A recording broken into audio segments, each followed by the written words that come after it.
Hi, welcome to my channel, Gigi's Altered Objects.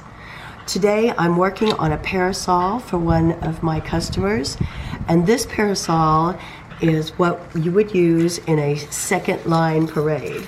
I made several of them for my 10th wedding anniversary for our second line parade that we weren't allowed to have yet.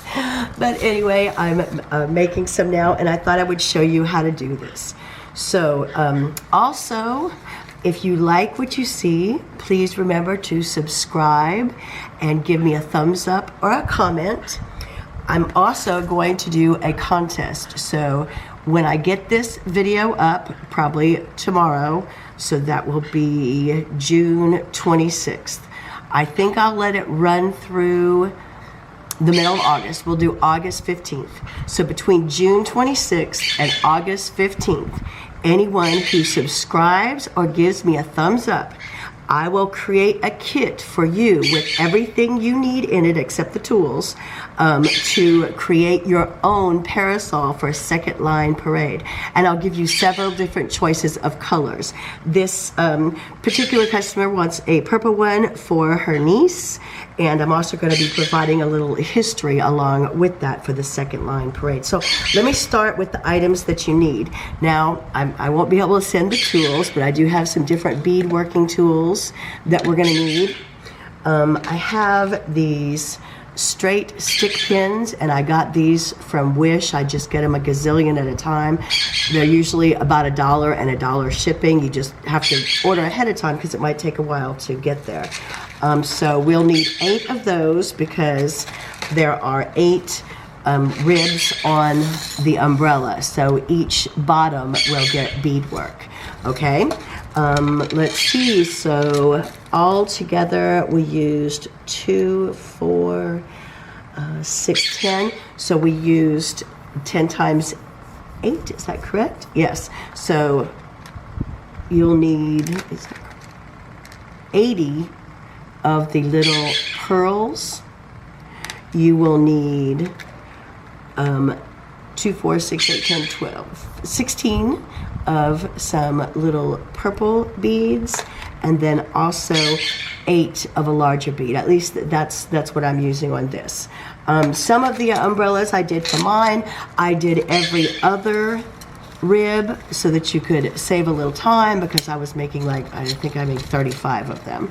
But for this customer, since she's paying, I'm going to do each rib. Okay, so beads. Then for the top, you're going to need some type of mesh or tool.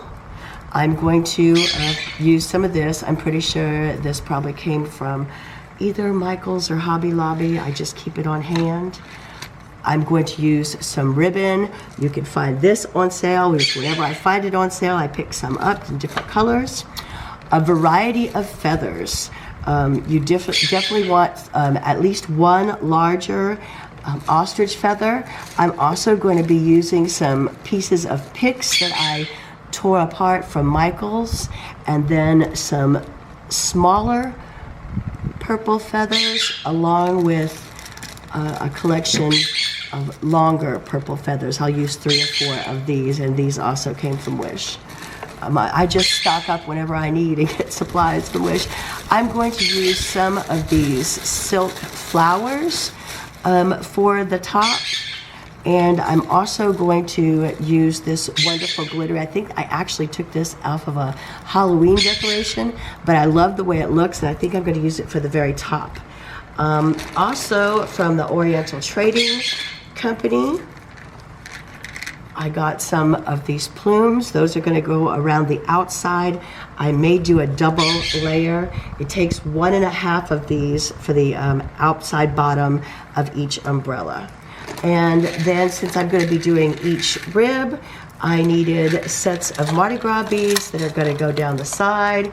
So for this one, 4 sets should do. Don't know why there's 3 here. There must be another one hiding. All right. So I think that we're going to begin with the beadwork. I like to get that done at the bottom first, and then we will go, I think we'll hot glue the beads on next after that. But let me show you how to make this little beadwork that's going to go on the bottom of each rib of the umbrella. All right, so the first thing I do is I take 2 of my stick pins, and you probably don't really have to straighten them out in the end. It won't matter, but type A personalities, go ahead and straighten them out. Okay, so you're going to need 2 pins for each one, so that'll be a total of 16. Okay, and then I'm going to take the end that has the pin head on it and the smaller end of my jump hook tool and just squeeze it like that. Bring the end around. You have to watch which tool you use for this next part. Some of them have a wire clipper right here, and if you go too low down, you can accidentally snip it and have to start over. I'm going to use this one because, you know, whenever you're making a video, the unthinkable will always happen. All right, so I'm just making sure that it's going to close, and then I'm going to turn it so that it's at a 90-degree angle. So the little hoop we made is at a 90-degree angle with the rest of the pin. Then you're going to take the other pin, stick it through, and you're going to do the same thing. Close it and bring it around. You want to make sure that it's securing the other pin inside of it, inside the little hoop. And again, turn it so that you want them both to be able to hang like this and have some movement to them. Okay? All right, then for the next part, we're going to actually start with the bottom part that's going to hang off. So we're going to start with this piece right here, because this top piece closes around the actual umbrella. So you'll see what I mean in just a second. So my light just went out. I hope that doesn't affect us too much. It's a new bulb. All right, so on the top part, I'm going to do 2 white beads, just a little pattern. I do them the same on each one. You want that continuity. So I'm going to do 2 white beads, and then I'm going to do 2 purple beads. Oh, listen to me lying. That's the top part. 3 white beads. Sorry. And then the larger lavender bead. And of course, if you want to use, you can make it even fancier. You can use the bead caps if you want, or well, of course, any colors that you want. These are the things that I have the most on hand and the easiest to come by. And when I tried it with the bead caps, I wasn't able to get as many actual beads on there, and I really wanted that look of all the beads. So I was only able to do 2 on the top and 2 here above and below the purple bead when I put the bead cap on. So I chose not to do it because I wanted more beads. All right, then you're going to do the same thing at this end. You're just going to squeeze it on that top part, bend it over, and then make sure it's closed, and finish it off by making sure it's at that 90-degree angle. You want everything to be lined up so that your movement is just the way you want it. Okay? All right, now we'll do the top part. And that one is going to be 2, 2, and 2. So you'll do 2 white beads,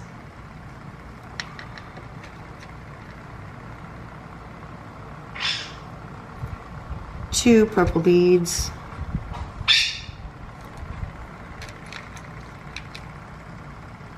and finish it off with 2 more white beads. And then this part we're actually going to affix to the bottom of that rib on the parasol. So there's so many that you can a lot of choices online for buying the actual parasol. These are very good quality. They don't tear when I have to use the hot glue gun on them. I've opened and closed them. They're even durable enough for kids if you wanted them to actually decorate the outside. They're also sold for doing that. And I got these at the Oriental Trading Company. I don't remember the exact price, but there were 2 sets. So I think you could get them in a set of 12. But if you bought a set of, I want to say 50, they were even cheaper. So that's what I did. So I have plenty left to create for sale. And my girls were really disappointed. They thought I was selling the ones for the wedding. No, when COVID is over, we will do that again. All right, so these, again, works perfectly because there's that little hole on the bottom of the parasol, and I can just put my pin right through it. This time I'm going to go up to the second space on my jump hoop tool so that I have a little extra room, because it has to go, to have the proper movement, it has to go all the way around the plastic piece. You don't want it just to meet itself. You want it to go all the way around that plastic piece. Okay, and then again, we will close it up and make sure it's at a 90-degree angle so you get the movement. You do want to make sure it's closed all the way. I did have only one out of 35 of these that I did. It was 35 times 4, well, except for the brides. Mine had all 8. I was supposed to be the fancy one. All right, and when you make sure it's closed, you just want to make sure that it's now hanging so that you have the movement. All right, so I'm going to do that 7 more times, and then we'll come back and do the next part. We have all of the ends attached to the bottom of each rib. And now what we're going to do is we're going to use hot glue to affix the Mardi Gras beads to go down each of the ribs. Now, I buy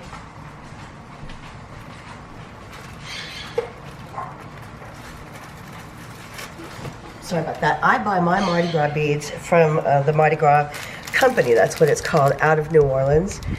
But you can also cut these sequin strips.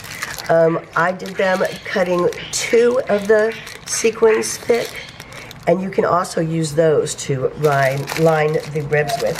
And it'll depend on what color you ask for. If you're the winner of our contest, if you subscribe, give a thumbs up and comment, and also any videos that I put on from today until the 15th of August.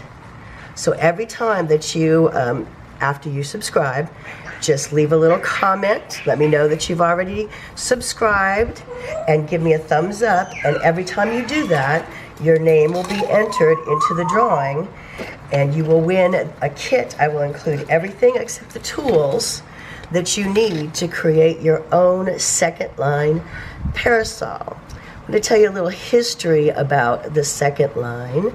It was a tradition that was brought to New Orleans by enslaved Africans. So that is one way they enriched culture of New Orleans. And today, the second line parades are often organized by the social aid and pleasure clubs out of New Orleans. So the second line, it has 2 parts, okay?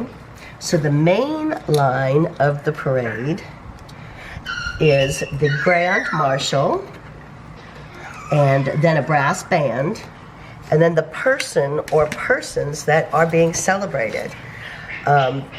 Second line parades are done for celebrating a new job. Lots of celebrations, marriage celebrations, anniversaries, birthdays, all kinds of wonderful things are now celebrated with second line parades in New Orleans. Now the second line, so the first line are the guests of honor, the Grand Marshal, and the brass band. And then behind them is where the parasols come in. That is how you let people know you want to join in the parade and you are the part of the second line of the parade. With your parasol, or often it's white handkerchiefs that they'll twirl in the parade. So next time you take a trip to New Orleans, bring your parasol, and you will let people know that you would love to be part of the second line. There's often a lot of different partying that goes on with with that, but it is common to have your parasol in NOLA, so that if you happen to see one of these parades take place, and just so you know, my husband and I think I told you a little bit this week, I have made several of these because we were celebrating our 10th anniversary. We got married in New Orleans, and we didn't have the resources to have a second line parade then, but we did for our 10-year anniversary. But unfortunately, the pandemic shut everything down. So everything is ready, and Reverend Tony just said, when you're ready, let us know. The band said, when you're ready, we will just make it a go. So when there is a vaccine and people feel safe to travel and party, we will definitely include a video of our second line parade. So it is common for both the groom and the bride to have decorated umbrellas, and you may have heard of the funeral second lines too, to celebrate life instead of mourning. That one way you know that is because the music is much more upbeat than the slower hymns. Now sometimes they will begin with one slow hymn as respect for the deceased, but it's really more of a celebration of life than it is of death. And so the music is much more upbeat. The only reason I bring that up is because it's more traditional to have black umbrellas, of course with other colors in, but the umbrellas are usually black if it is a funeral second line. All right, so we have all of the beads around the outside, and the next thing we're going to do is, let's see, we're going to put the plumes around the bottom like this. I'm not sure how I'm going to be able to do that in camera without messing up my umbrella, so I'm going to do that off the camera. So we're going to put a line of these, and if you're trying to do it yourself, these I did pick up as well from Oriental Trading Company, and they come in a bag of several. It does take 1.5, so depending on how many you make, it takes 1.5 of the plumes to go around the bottom. All right, so I'm going to do that, and I'll be right back, and we'll decorate the very top. We are going to make 3 of these little arrangements to decorate the very top of the umbrella. So the first thing we're going to do is, I have some lavender tulle, and when I do mine, I just stretch the tulle up to my elbow, and I do that 3 times, and that is my general measurement for making the bottom layer of the little arrangement. So it comes up to about 3 feet. Then you're going to take your needle. It only has to have a single thread. You don't have to double it through. We're going to make a running stitch down the tulle. We're going to start though just by running our needle through a couple times at the very end. Hold on to it so it doesn't slide through. You can knot it, of course, but you're still going to want to hold it because it's, you know, the gaps are wide enough. and just run your needle through a few times to make sure it's secure. And actually, this step can be done using hot glue. I just think that it's a little more secure, and it's not a hard stitch at all to do, okay? So what we've done right there is we've knotted the end, and now we're gonna flip it over and just do a running stitch. And I'm sorry about all the hot glue on my fingernails. It doesn't feel good when it gets there. We're just going in and out, and you're just going to keep moving. I'm really not moving the needle much. I'm moving the tool back and forth across the needle to do a running stitch. Just, you know, like in and out. They're probably spaced about 1 inch, maybe a little more apart from each other. This step is forgiving. This, even if you're not comfortable with the needle and thread, I love embroidering. I can sew a button. This stitches. I first learned how to do this with my mom. We used to make all these little round discs, and it was my job to do this stitch around the little discs and pull them together. And I remember one year for Christmas, she made her nieces and nephews these little, I think they were like clown dolls that we were making. And we had to make a gazillion of those little discs first. And then we put them all together. It's one of those dolls, you know, that I think they had like spool legs and spool arms. And I don't remember exactly what she did for the heads. I don't remember. All right, so there we have it. We have a running stitch all the way through. Okay, and then you're just going to pull your thread through and then turn it so that you're looking at the bottom. And of course, this will also be secure with hot glue when you glue it onto the umbrella. So we're looking at the back, and I'm just going to place a few stitches through so it holds that shape, kind of like a flower shape that I have circular there. We're just going to pull the thread through a few times, and of course it got caught.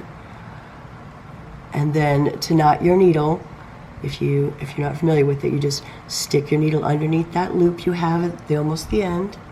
And you want to do that a couple times to make sure it stays. And like I said again, you're going to glue this with hot glue onto the top of the umbrella, and so that will reinforce it as well. Okay, I'm going to do it one more time, I think. So you're just stitching the back, you're helping to keep the shape.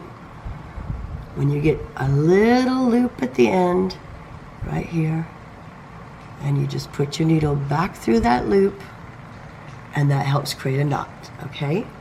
All right, we're gonna clip this off. Then from the little flower bunch I showed you when we first started, I clipped 3 flowers. Here, 3 of the flowers, 3 of the leaves, and 3 of the little beaded sprigs right there, okay?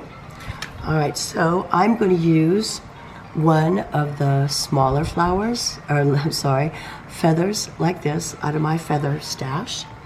And we're going to start, so you turn it back over the part that you didn't stitch. Let's see, there's the part I stitched. And that has the beginning of it through there a little bit. But that, you know what, it's not going to matter because the feather's going to cover it up anyway. Okay, I'm overthinking. So you're going to put a little dab of hot glue on the top. And then I am going to place this feather right there. Then I'm going to put a little dab of glue again on the feather. And I'm going to put the part of the leaf that I clipped.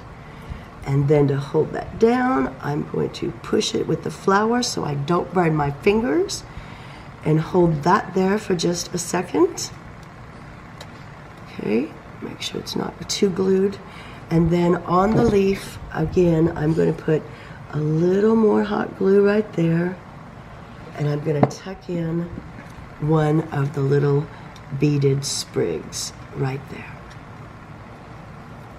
All right, so we are going to make, I'm going to make 3 of these. I'm going to do it one more time. and we're going to then glue them to the top and put some feathers on it. Let me show you how it's looking right now. This is what we have done so far. So we have the little cute dangly ends. We have the plume all the way around. Isn't that wonderful? And then to the very top, and I'll have to rearrange my camera somehow to be able to show you how to do that, but I'll figure that out, okay? So I'm gonna make one more of these, and we are going to finish up by gluing the rest of the feathers and the 3 of these on the very top. All right, everything is finished. All we have to do is adhere the decorations to the top. So I'm gonna start with a larger ostrich feather.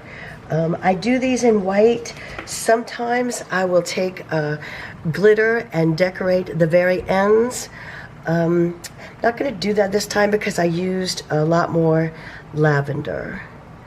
I usually make one of the little kind of bouquets to decorate the top with, and this time we're doing 3. You always want to think in odd numbers. So we have 1 white feather here. It's just more appealing to the eye. You've probably heard me say that before, whether I'm doing gardening or if I'm plating something that we've cooked, or scrapbooking or crafts. There's something about odd numbers that's very appealing to the eye. So this was a pick that I got from Michael's, okay? And here you can see the white ostrich feather. And then we're just going to adhere these 3 little bouquets we made that are backed in that tulle. Okay, there's 1.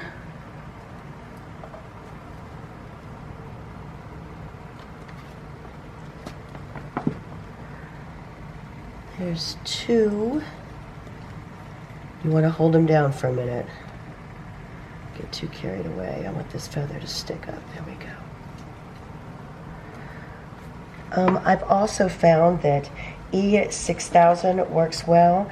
This is one of my newer guns that I have here, my hot glue guns. And it is made by Sure Bonder. And they have also their own glue. This, what I have left on here, is part of a whip. I did 35 of my umbrellas, and I probably got through, I would say probably 30 of them with that one whip. But it's not just how far it goes, it's that it's super strong, and I'm not having any problem with things coming undone. All right, so here is the very top. Let's move. The very top of our parasol, and then the outside, and we have, see our beadwork hanging down. Isn't that wonderful? All right, so remember to subscribe, leave me a thumbs up and a comment. And I've got to go out of town to my daddy's funeral, but I will try to put 1 video on every day before I go. And I will try, just to get as many as I can on there. And so after you subscribe for the other videos, everything I post from this video until August 15th, you can continue to give a thumbs up and leave a comment. And for each time you do that, I will put your name in a basket, and I will do that. I will make a video of that or do it live to see who wins the kit to build your own second line parasol. Happy crafting, y'all. Stay safe.